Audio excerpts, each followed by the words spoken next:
Legado, Head of Market Research here at Global Prime Forex.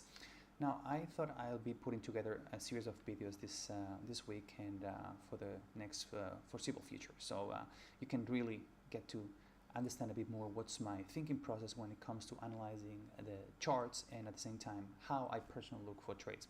So a little bit of a legal disclaimer first.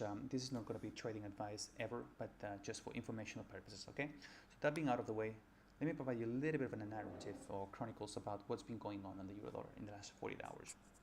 So what we saw was a major monster move here on the back of the ECB removing a dovish risk out of the way, and at the same time the move was exacerbated, if you like, because the US CPI disappointed, even though we had this build-up of expectations ever since the prior Friday about the wage growth breaking through a tough nut to crack of 2.8%. So obviously market was kind of expecting that inflationary pressures finally will feeding through the economy. Wasn't the case, and then heading into Friday we saw an extension to the upside on the euro dollar. And here's where I'm going to be providing a little bit of a lesson about my personal trading approach and how I process all the information. So if you notice on last Friday's post, I was noticing this major divergence between the price of the euro dollar and the German versus the US bond yield spread on the 10-year. And when that happens, more often than not, there is a high risk that the price is eventually going to be going back and adjusting to the bond yield spread. If you were to run a correlation coefficient over the past 10 years, ever since the global financial crisis, you'll notice that in 85 to 90% of the time, the bond yield spread will lead Forex and is an excellent leading indicator to understand where flows are going and therefore the appreciation or depreciation of a currency against another. So on the case of the euro dollar, it was a communication that this risk was certainly unsustainable and more often than not, as I said, would go back to the mean. Why is that? Well, because then you have a mounting pressure from spread traders, market makers, macro traders that are looking for value and are trying to look for that kind of constant evolution of price discovery. And based on the structure of the bond yield spread, was certainly not the case to be sustained. Okay. Now, arguably, we had the help of the U.S. Trump administration and the risk aversion flows that were created after a few reports by Wall Street Journal and Bloomberg suggesting that the trade war and the imposition of tariffs of it looks like first just 10% against China might be happening actually as soon as this Monday. Okay. So that's a little bit of a fundamental walkthrough. Now, in terms of my personal trading, so what I always look for is an overextension of a move that goes outside the RSI boundaries of 70 to 75. So basically, look for overbought or oversold conditions on the euro dollar. Second of all, I want to see a test of the 21 EMA.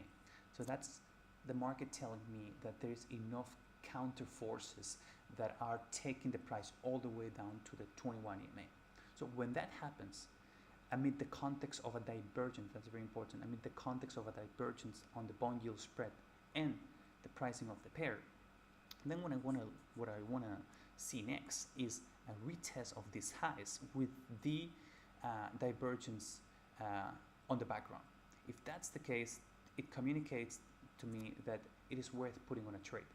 And then deciding on the risk is then just a reflection of me ticking different boxes. And the components that I look into here are fundamentals, cycles or structure, correlations and levels. Now, in the case of Friday's price action, we never actually saw a retest of 21 EMA, so there would have been no trade to me. But if we're looking now heading into Monday, we've seen the velocity of this move heading lower, and the RSI has definitely entered oversold conditions, and we are about to test 21 EMA, which is a few pips away.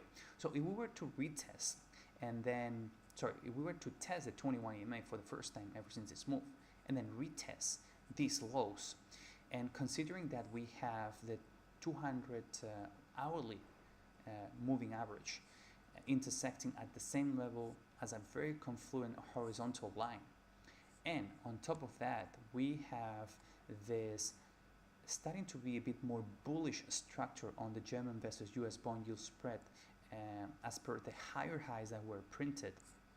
To me, it suggests that a test of these lows may actually represent a potential buying opportunity in the pair.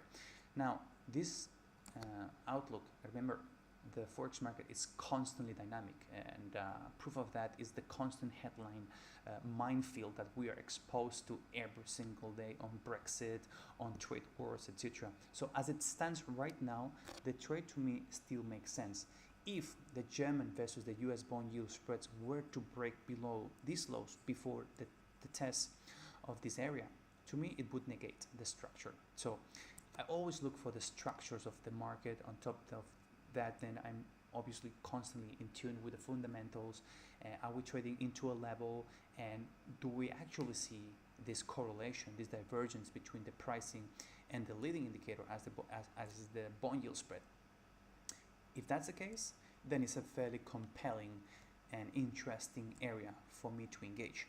So as it stands right now, the test of the prior lows, as long as we can actually make it to the 21 EMA, is a compelling opportunity to engage in longs. Now, in terms of trade management, that is definitely something that has to be done under one's discretion. You know, there are hundreds of ways one can manage the trades, and something that I'm not going to get into it right now. Now, if you want to find out more about tutorials that I provide on instrument correlations, etc., just last Friday I put together my latest on Global Prime Forex Medium page, which you can find out at Global Prime Forex at the Medium page. So feel free, and hopefully this is a video that provides some benefits to you. And yeah, as I said, in the foreseeable future, more to come. Thanks.